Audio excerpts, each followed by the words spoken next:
네, 오늘 주께서 주신 말씀은 골로새서 1장 12절부터 14절까지 말씀입니다. 제가 봉독하겠습니다.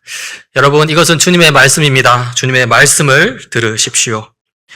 우리로 하여금 빛 가운데에서 성도의 기업의 부분을 얻기에 합당하게 하신 아버지께 감사하게 하시기를 원하노라.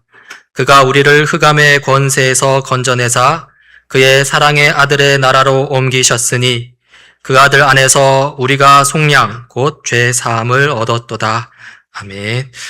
네, 지금 목사님 말씀하신 대로 5째 주까지 있는 달의 마지막 주에는 평소 설교를 하게 되어 있는데요. 오늘이 4째 주죠. 네, 원래 이제 손장로님 순서이신데 출장을 가시게 돼서 저랑 순서를 바꿨습니다. 안 그래도 떨리고 부담되는데 일주일이나 빨리 해서 7일이나 빨리 하게 돼서 더 떨리고요. 더구나 지난번에 평소 설교 담당을 하셨던 정가영 간사님 말씀이 워낙 좋았어서 그 뒤에 하니까 또 더 부담이 큽니다. 모쪼록 교우님들 너그럽게 들어주시고요. 또 하나님이 허락하신 은혜가 있기를 바랍니다. 오늘 말씀 제목을 감사 현재 완료형이라고 지어봤습니다.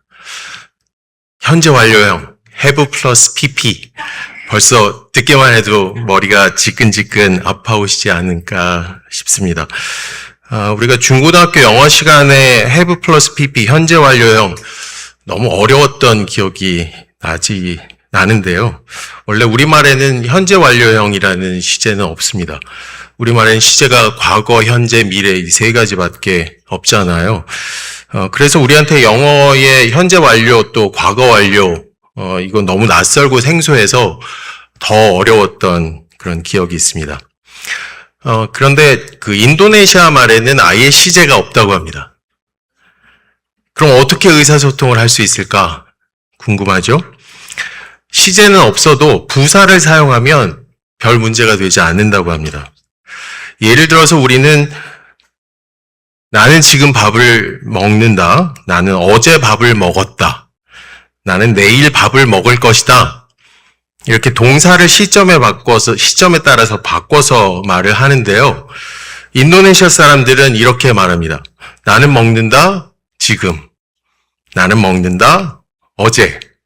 나는 먹는다, 내일.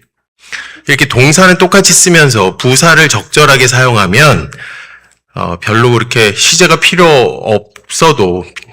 없어도 의사소통에는 문제가 없다는 거죠. 그래서 인도네시아 사람들은 영어를 배울 때 그 시제 때문에 굉장히 애를 먹는다고 합니다. 사실 언어는요, 단지 우리 머릿속에 있는 것을 끄집어내서 있는 그대로 전달하는 수단은 아닙니다. 오히려 어떤 언어를 사용하느냐에 따라서 우리의 생각 자체가 달라지기도 합니다. 그래서 인도네시아 사람들은 우리와 이 시간에 대한 감각이 다를 수밖에 없고요.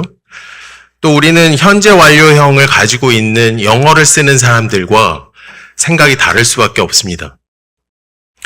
그래서 외국어를 배우는 게 어려운 거죠. 하나의 언어를 배우려면 그 언어를 사용하는 사람들의 생각이나 사고 체계, 틀, 이런 것들까지 배워야 하기 때문입니다.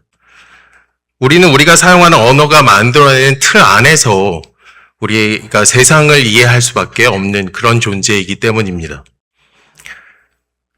그래서 바벨탑 사건 이후에 인류가 서로 다른 혼잡한 언어를 사용하게 된 건 형벌입니다. 동일한 사고체계, 동일한 생각의 틀을 가지고 소통했던 인간이 이제는 저마다 다른 사고체계, 저마다 다른 생각의 틀을 가지게 된 것이기 때문입니다. 그래서 서로를 이해하기가 너무 어려워졌습니다. 번역, 통역, 절대 쉽지 않습니다. 그냥 단어만 1대1로 바꿔서 되는 게 아니거든요. 그래서 번역에는 필연적으로 왜곡이 뒤따를 수밖에 없고요. 또 변형이 뒤따를 수밖에 없습니다. 그래서 문학작품을 번역할 때 그 예술성을 인정해서 따로 상을 주기도 하죠. 성서 번역도 마찬가지인 것 같습니다. 히브리어와 헬라어로 쓰여져 있는 원문을 우리말로 번역하는 건 여간 어려운 일이 아닌 거죠. 계속해서 원어를 연구해서 그 의미가 무엇인지, 우리의 의미와 가장 가깝게 표현을 해야 되고요. 또 우리말도 시대에 따라서 계속 바뀌니까 지금 언어에 맞게, 또 지금의 문화에 맞게, 또 지금 세대에 맞게 계속해서 새로운 버전으로 바꿔야만 합니다. 갑자기 왜 언어를 얘기하고 갑자기 왜 시제를 얘기하는지 궁금하실 겁니다. 제가 예전에 거룩하신 하나님, 제가 예전에 찬양 인도했었잖아요. 거룩하신 하나님이라는 찬양을 준비를 하면서 영어 가사를 보면서 생각도 못한 감동을 받은 적이 있습니다. 그 가사를 보면 우리가 하나님께 감사해야 할 이유를 이렇게 말하더라고요. Give thanks because of what the Lord has done for us. 그냥 과거형이 아닙니다. 현재 완료형을 쓰고 있습니다.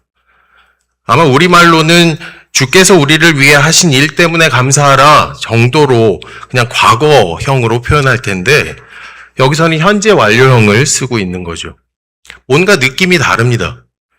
우리말로 표현할 수 없는 무언가가 그 속에 함축되어 있는 것 같습니다. 그래서 질문을 한번 해본 거죠. 우리가 정말 감사해야 할 것은 무엇일까? 그 질문을 가지고 묵상도 좀 해보고 공부도 좀 해봤습니다.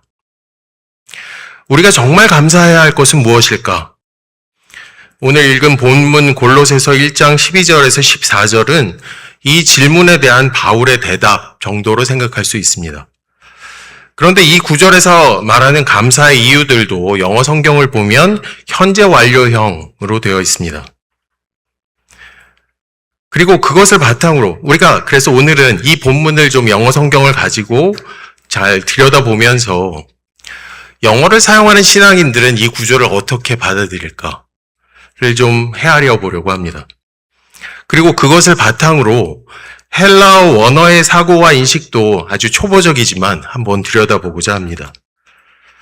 그렇게 해서 하나님이 이 본문을 통해서 우리에게 말씀하시고자 하는 바가 무엇인지를 조금 더 가까이 가보고자 합니다. 그렇게 되었으면 좋겠습니다.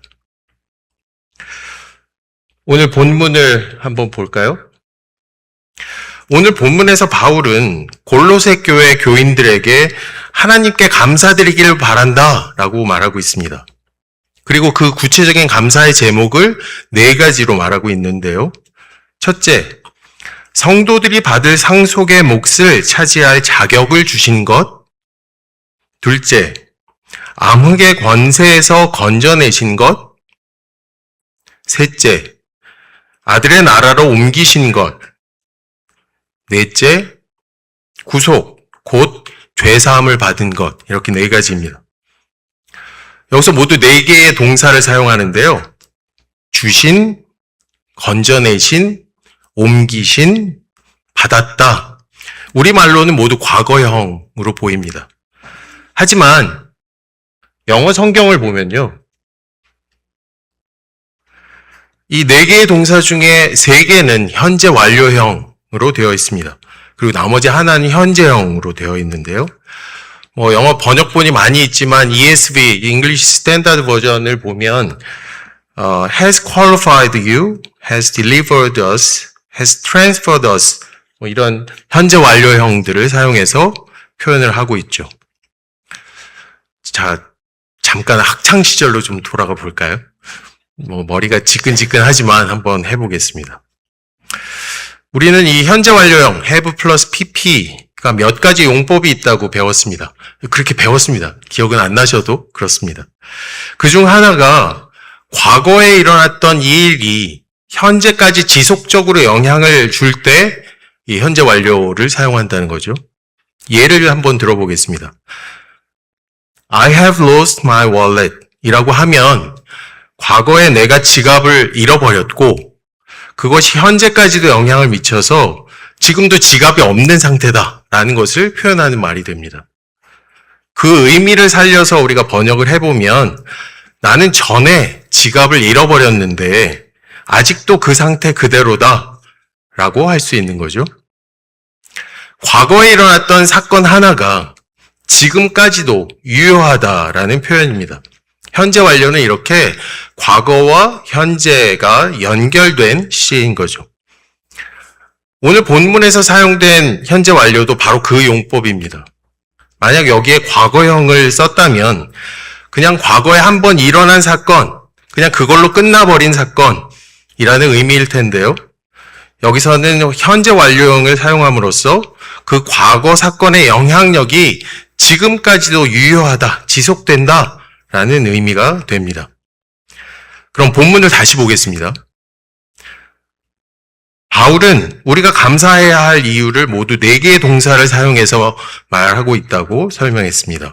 그 중에 3개는 현재 완료형이라고 했죠. 자격을 주셨다, 건져주셨다, 옮기셨다. 과거 특정 시점의 일이 그냥 그걸로 끝난 것이 아니라 현재까지 여전히 유효하다는 겁니다. 즉, 하나님께서 우리에게 빛의 성도들의 상속을 받을 자격을 주신 사건, 우리를 암흑의 권세에서 건져주신 사건, 우리를 아들의 나라로 옮기신 사건, 이것들이 그냥 과거에 한 번 일어나고 끝난 일이 아니라 그 효력이 현재까지도 유효하다는 말입니다. 우리가 감사해야 할 것은 바로 그것이라는 말입니다. 자, 이제 나머지 하나 현재형 동사를 보겠습니다. 우리말로는 구속, 곧 죄사함을 받았다 여서 과거형인 것처럼 보이지만 영어 성경에서는 현재형 동사 have를 씁니다. We have redemption. 즉 우리는 지금 구속, 곧 죄사함을 가지고 있다 라고 번역할 수 있겠네요. 그것을 감사하라는 말입니다. 자, 우리는 지금 우리가 감사해야 할 것은, 진정으로 감사해야 될 것은 무엇인가? 라는 질문에 대한 바울의 답을 영어 성경을 통해서 살펴보고 있습니다. 오늘 본문에 의하면 우리가 감사해야 할 이유는 첫째, 하나님께서 과거 어떤 시점에 하신 일들, 즉 상속받을 자의 자격을 주신 일, 암흑의 권세에서 건져주신 일, 아들의 나라로 옮기신 일, 그 일이 지금까지 유효하기 때문입니다. 그래서 감사해야 됩니다. 둘째, 그것이 죄사함이란 현재 우리의 상태, 우리의 존재를 결정하기 때문에 감사해야 합니다. 우리말 성경에는 잘 드러나지 않지만 영어를 쓰는 신앙인들은 이 구절이 말하는 감사의 의미를 이런 방식으로 이해하게 되는 것이죠. 그런데 중요한 것은요, 영어 성경에 담긴 이런 의미가 헬라어 원문의 의미와 더 가깝다는 겁니다. 우리말보다 영어 성경의 번역이 더 잘 되었다는 뜻이죠. 물론 헬라어 원문에 현재 완료형 동사가 쓰인 건 아닙니다. 헬라어에는 원래 현재 완료형이라는 시제가 없다고 합니다. 대신 여기 사용된 건 아오리스트라는 시제라고 하는데요. 이 아오리스트라는 시제는 이미 일어난 결정적인 사건을 강조할 때 사용하는 시제입니다. 단 한 번 일어난 일이지만 결정적인 중요성을 지닌 사건이나 행동을 가리킬 때 사용한다고 합니다. 우리 성경에서 자격을 갖추게 하셨다, 건져주셨다, 옮기셨다 라고 번역된 헬라어 원문은 한 번 이루어진 완전한 사건, 단번에 이루어진 완결된 구원의 사건 자체를 강조하는 것이고요. 그리고 영어 성경처럼 현재형 동사를 사용해서 우리가 지금 구속, 곧 죄사함을 가지고 있다라는 의미를 표현하고 있습니다. 헬라어 원문은 이렇게 아오리스트 그리고 현재형 이 두 시제가 결합된 구조를 통해서 오늘 본문에서 과거에 일어난 완결된 구원, 그리고 현재도 지속되는 그 결과를 강조하고 있습니다. 우리가 앞서 살펴본 것처럼 영어 성경이 현재 완료형이라는 시제를 사용해서 설명하려는 그 의미와 가깝습니다.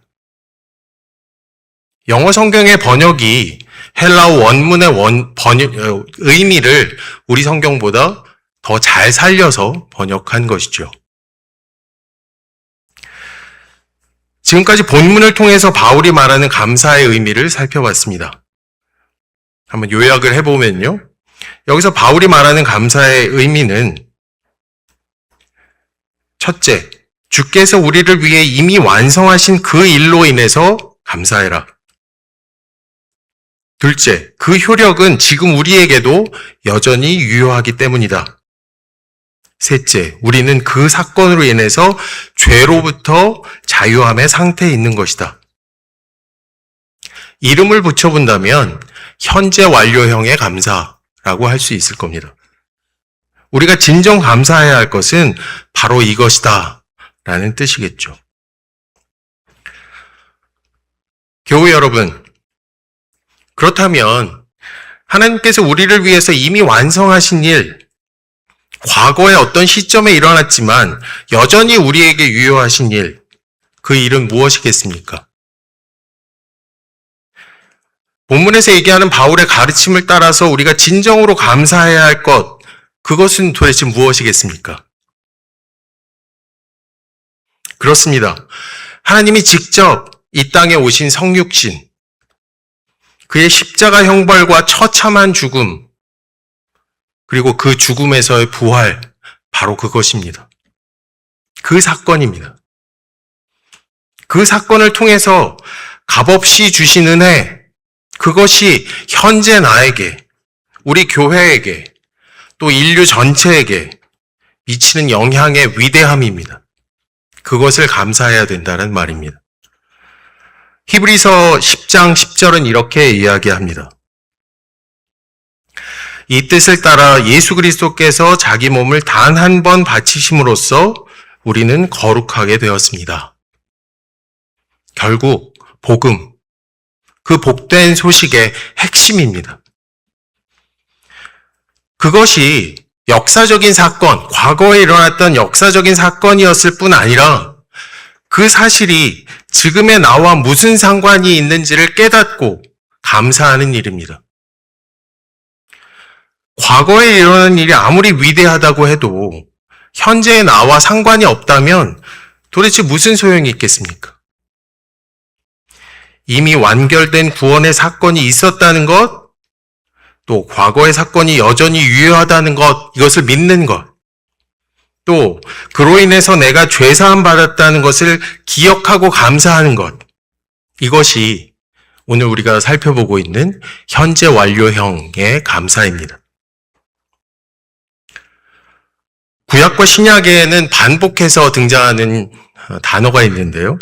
기억하라, 기념하라 라는 말이 반복됩니다. 명령입니다. 그런데 이 명령은 오늘 우리가 살펴보고 있는 현재 완료형의 감사와 연결되어 있다고 생각합니다. 먼저 구약의 절기가 그렇습니다. 유월절, 무교절, 초막절, 이런 절기를 지킨다는 것은 하나님께서 이스라엘 백성들을 이집트로부터 구원하셨던 출애굽 사건, 과거의 그 사건을 기억하는 행위입니다. 그리고 그 사건이 현재 이스라엘 백성 그들에게, 그리고 그들의 아들, 딸들에게도 어떤 의미인지를 다시 확인하는 겁니다. 과거와 현재를 연결하는 것이죠. 출애굽기 13장에는 이렇게 되어 있습니다. 모세가 백성에게 선포하였다. 당신들은 이집트에서 곧 당신들이 종살이하던 집에서 나온 이 날을 기억하십시오. 주님께서 강한 손으로 거기에서 당신들을 이끌어내신 날이니 누룩을 넣은 빵을 먹어서는 안 됩니다. 그날에 당신들은 당신들 아들, 딸들에게 이 예식은 내가 이집트에서 나올 때에 주님께서 나에게 해주신 일을 기억하고 지키는 것이다 하고 설명하여 주십시오. 신약에 오면요, 성만찬이 그런 기능을 합니다. 바울이 고린도 교회 교인들을 향해서 성만찬의 의미에 대해서 가르치는 부분, 고린도전서를 좀 보겠습니다.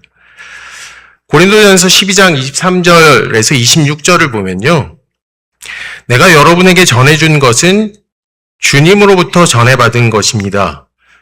곧 주 예수께서 잡히시던 밤에 빵을 들어서 감사를 드리신 다음에 떼시고 말씀하셨습니다. 이것은 너희를 위하는 내 몸이다. 이것을 행하여 나를 기억하라, 기념하라. 식후에 잔도 이와 같이 하시고서 말씀하셨습니다. 이 잔은 내 피로 세운 내 새 언약이다. 너희가 마실 때마다 이것을 향하여 나를 기억하여라, 기념하여라. 그러므로 여러분이 이 빵을 먹고 이 잔을 마실 때마다 주님의 죽으심을 그가 오실 때까지 선포하는 것입니다. 우리가 성금요일이나 부활절이나 성탄절이나 이런 중요한 날마다 행하는 성만찬은 예수 그리스도의 몸과 피를 기억하고 또 기념하는 것입니다. 예수의 몸이 찢기고 피 흘리셨던 과거의 그 사건을 기억하고 기념함으로써 그 효력이 현재까지 그리고 나에까지 미치고 있음을 재확인하는 것입니다. 그 은혜에 감사하는 것입니다. 현재 완료형의 감사인 것이죠. 하나님의 구원 사건과 나를 연결하는 것입니다. 결국 신앙이라는 게 무엇이겠습니까? 하나님이 과거에 이미 행하신 일, 완성하신 일에 지금 내가 참여하는 것입니다. 아니, 이렇게도 표현할 수 있을 것 같습니다. 하나님이 과거에 이미 완성하신 일에 지금의 내게 참여하게 되었음을 깨닫는 것입니다. 그것이 신앙입니다. 그 일을 완결하신 하나님에 대한 철저한 신뢰가 바탕이 되는 것이죠. 그것이 믿음의 본질인 것입니다. 믿음이란 내가 앞으로 무엇을 꼭 해낼 것이다. 무엇이 꼭 될 것이다. 하나님이 그렇게 도우실 것이다. 그걸 확신하는 것이 아닌 거죠. 다시 감사로 돌아오겠습니다. 본문에서 말하는 감사는 현재 완료형이라고 이름 붙일 수 있다고 말씀드렸습니다. 현재 완료형의 감사가 있다면 현재형의 감사도 있고 과거형의 감사도 있지 않겠습니까? 한번 현재 완료형의 감사와 한번 비교를 한번 해보죠. 먼저 과거형의 감사입니다. 과거에 일어난 일을 감사하는 것이겠죠.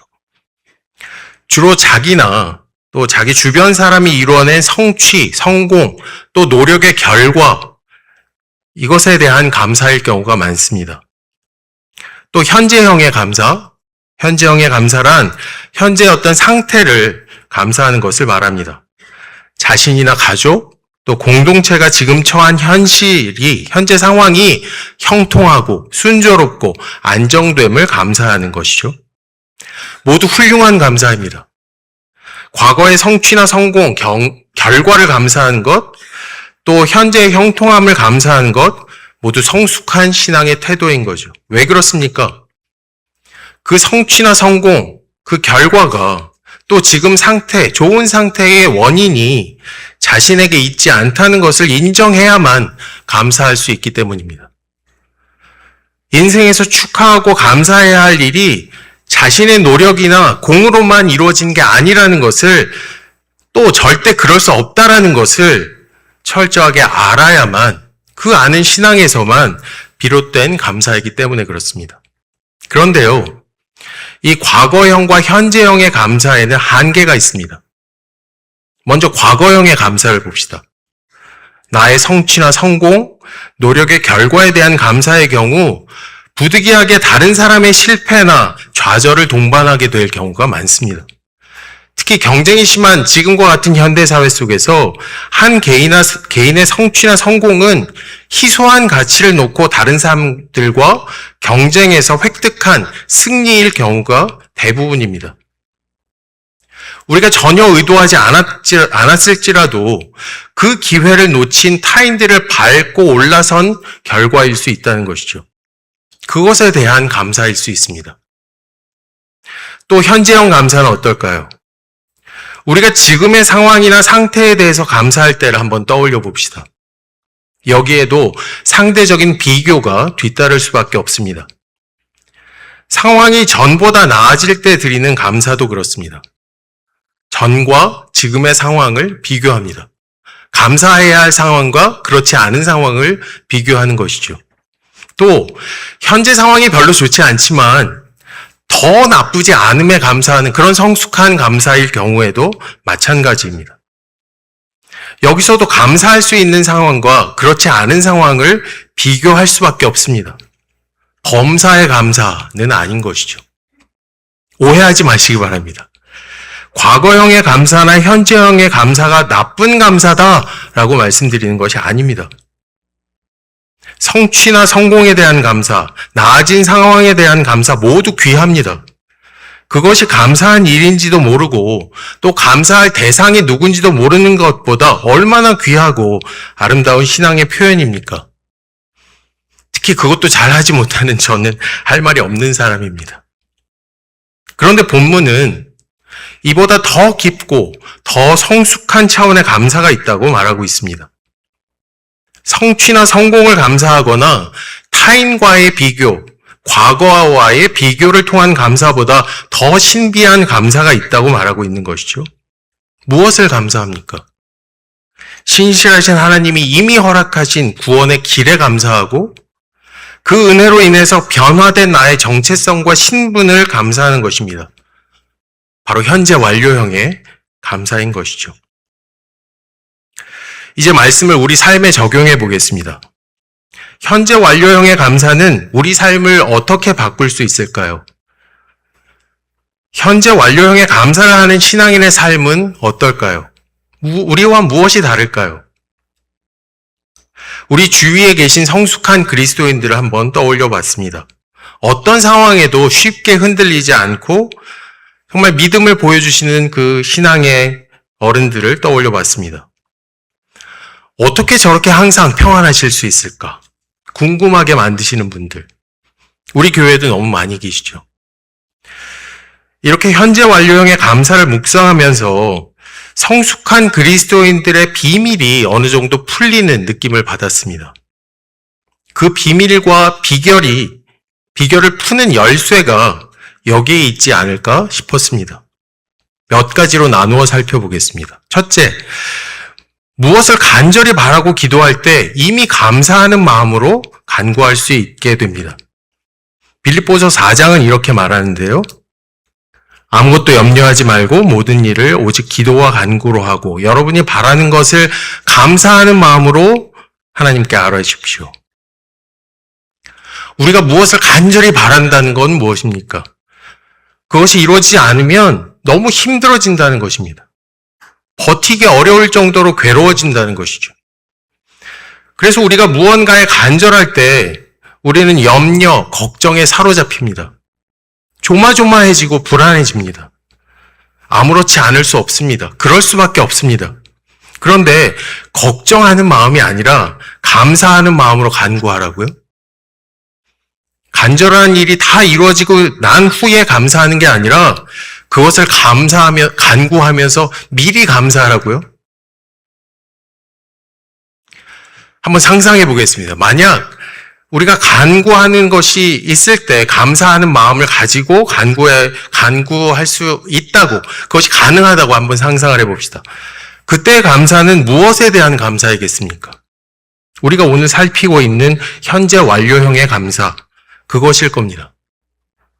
하나님이 과거에 이미 이루신 일이 현재 내게 유효하다는 것에 대한 감사, 그 은혜가 너무 크고 너무나 귀해서 내가 구하고 바라는 것이 비록 지금은 되게 중요하고 간절하지만 그 감사의 크기에 비하면 별것 아니라는 마음. 간구한 기도가 응답되지 않더라도 그 감사를 취소할 수 없다는 마음. 그 마음이 있다면, 그런 마음이 있다면 우리는 감사로서 간구할 수 있을 겁니다. 둘째, 범사에 감사할 수 있는 비결입니다. 데살로니가전서 5장 18절은 이렇게 말합니다. 아닙니다. 그 전 페이지. 네. 모든 일에 감사하십시오. 이것이 그리스도 예수 안에서 여러분에게 바라시는 하나님의 뜻입니다. 범사, 모든 일에 감사한다는 것이죠. 이게 정말 가능합니까? 좋을 때만이 아니라 힘들 때, 고통스러울 때, 고난을 받을 때 감사할 수 있는 사람이 몇이나 되겠습니까? 과연 있기는 할까요? 인간은 근본적으로 유한한 존재여서 절대 고통과 괴로움 속에서 완전히 그것으로부터 초연할 수는 없습니다. 그런데 실제로 그런 분들이 계시긴 하죠. 롤러코스터처럼 오르락내리락하는 인생의 우여곡절 속에서도 저 깊은 내면으로부터는 평안을 잃어버리지 않는 그런 분들 말입니다. 고통과 슬픔 중에서 괴롭기는 하지만 믿을 수 없을 만큼 차분하게 대응하시는 분들 말입니다. 우리가 산물 호스피스에서 예배를 드리면 헌금 시간에 목사님이 감사 제목을 읽으십니다. 거동이 어려워서 병실에서 내려오시지도 못하고 침대에 누워서 그 병상에서 영상으로 예배 드리는 분들이 드리는 감사 제목들입니다. 그분들의 기도 제목을 보면서 이런 생각을 했습니다. 이들 감사의 비결은 무엇일까? 아마도 현재 완료형의 감사가 있기 때문일 겁니다. 하나님이 이미 하신 일과 그것이 현재 자신에게 유효하다는 믿음, 그것으로 인해서 달라진 자신의 신분에 대한 확신, 천국에 대한 소망, 그 감사가 너무나 분명하기 때문에 인생의 막바지에서도 감사 기도를 할 수 있는 겁니다.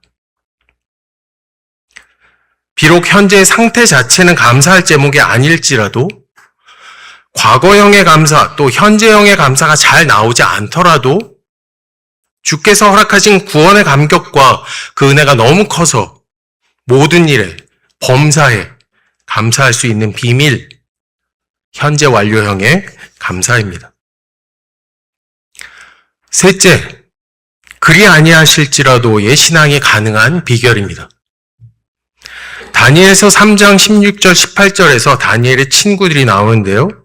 그들은 풀무불에 던져질 위협 앞에서 이렇게 말합니다. 불 속에 던져져도 임금님, 우리를 지키시는 우리 하나님이 우리를 활활 타는 화덕 속에서 구해 주시고 임금님의 손에서도 구해 주실 것입니다. 비록 그렇게 되지 않더라도 우리는 임금님의 신들은 섬기지도 않고 임금님이 세우신 금신상에게 절을 하지도 않을 것입니다. 여기 나오는 다니엘의 친구들은 생명을 잃어버릴 수도 있는 아주 급박한 상황 속에서 자신들의 간구가 이루어지지 않더라도 별 문제 없다는 담담함과 또 어떤 상황에도 우상에게는 결코 절하지 않겠다는 당당함을 보입니다. 어떻게 이게 가능했을까요? 하나님에 대한 철저한 신뢰가 있기 때문입니다. 불 속에 던져지지 않기를 간절히 구하지만 만약 그리 아니하실지라도 하나님의 선하심에 대한 신뢰에는 변함이 없습니다. 그 선하신 하나님, 신실하신 하나님이 이미 하신 일에 대한 신뢰, 그로 인해 지금 내가 어떤 존재로 바뀌었는지에 대한 감사가 있었기 때문입니다. 현재 완료형의 감사인 것이죠. 마지막입니다. 주님만으로 만족함. 이것을 가능하게 하는 비밀입니다. 교회 여러분, 우리 삶에서 만족이란 주로 어디에서 옵니까? 기본적인 욕구의 충족, 물질적인 풍요, 또 다른 사람으로부터의 인정, 보통 이런 것들이죠. 그런데 주님만으로 만족한다. 주님만으로 만족한다는 건 그런 조건들이 채워지지 않는 상황에서도 만족하는 삶을 살 수 있다는 겁니다. 그래야 한다는 겁니다. 누가 그럴 수 있습니까? 어떻게 그럴 수 있습니까? 아까 거룩하신 하나님이라는 찬양의 영어 가사를 말씀드렸는데요. 거기에 영어 가사에 이런 구절이 있습니다. Let the weak say I am strong, let the poor say I am rich, because of what the Lord has done for us. 우리말 찬양은 이렇게 번역을 했는데요. 내가 약할 때 강함 주고, 가난할 때 우리를 부욕해 하신 하나님. 그런데 저는요, 이렇게 바꿔야 더 그 원래 의미에 가깝지 않을까 생각합니다. 약자들이 나는 강하다라고 말하게 하고, 빈자들이 나는 부자다라고 말하게 하라. 주께서 이미 하신 일들 때문에 그렇게 말할 수 있다. 우리말 가사에 내가 약할 때 강함 주고 라는 말은 하나님께서 약한 사람을 강하게 만드신다는 뜻입니다. 이제 더 이상 약자가 아니라 강자가 된 거죠. 그 사람의 외적인 상태가 완전히 바뀐 겁니다. 마찬가지로 가난할 때 우리를 부욕해 하신다라는 말도 가난한 사람을 부자로 만든다. 아예 삶의 환경 자체를 바꾼다라는 의미가 됩니다. 그런데 이게 복음이 말하는 바를 잘 살린 번역일까요? 고린도후서 12장 10절에서 바울은 이렇게 말합니다. 그러므로 나는 그리스도를 위하여 병약함과 모욕과 궁핍과 박해와 곤란을 겪는 것을 기뻐합니다. 내가 약할 때에 오히려 내가 강하기 때문입니다. 바울의 신앙은 병약함과 모욕과 궁핍과 박해와 곤란이라는 외적인 상황을 바꾸는 것이 아니었습니다. 약자가 강자가 되는 게 아니라는 말입니다. 그 약함이 그대로 유지되더라도 스스로 자신이 강하다고 말하는 그런 신앙입니다. 이미 자신의 신분과 정체성이 바뀌었기 때문이죠. 주님만으로 만족하기 때문입니다. 영어 가사가 그 의미에 더 가깝습니다. 약자들이 상황이 바뀌지 않더라도 나는 강하다라고 선언할 수 있고, 빈자들이 상황이 바뀌지 않더라도 나는 부자다라고 선언할 수 있는 비결. 주께서 우리를 위해 이미 과거에 하신 그 일 때문에, 또 그 일로 지금의 나는 완전히 다른 존재가 되었기 때문입니다. 현재 완료형의 신앙인 것이죠. 이렇게 현재 완료형의 감사는 성숙하고 신비로운 신앙의 비밀을 푸는 열쇠가 됩니다. 감사로서 간구할 수 있게 해주고요. 범사에 감사할 수 있게 해주고, 그리 아니하실지라도 예신앙을 가질 수 있게 해주고, 주님만으로 만족하는 그런 삶을 사는 비결입니다. 비밀입니다. 우리 모두가 이 죄의 구조가 너무나 단단한 우리의 일상을 치열하게 그리스도인으로서의 사명을 감당하면서 살아낼 수 있는 비밀이고 또 비결입니다. 이제 말씀을 맺겠습니다. 오늘 본문을 통해서 우리가 드려야 할 진정한 감사란, 또 진정한 신앙이란 현재 완료형이라는 점을 생각해 보았습니다. 우리 모든 교우님들의 삶에 감사의 제목들이 넘쳐나시기를 빕니다. 과거형의 감사도, 또 현재형의 감사도 계속해서 이어지시기를 바랍니다. 그러나 무엇보다도 현재 완료형의 감사, 근원적인 차원의 감사, 값없이 허락하신 구원의 은혜에 대한 감사가 넘쳐나시기를 빕니다. 그래서 성숙한 신앙인으로서 살아갈 일체의 비밀과 비결을 체험하시는 삶이 되기를 구합니다. 기도하시겠습니다.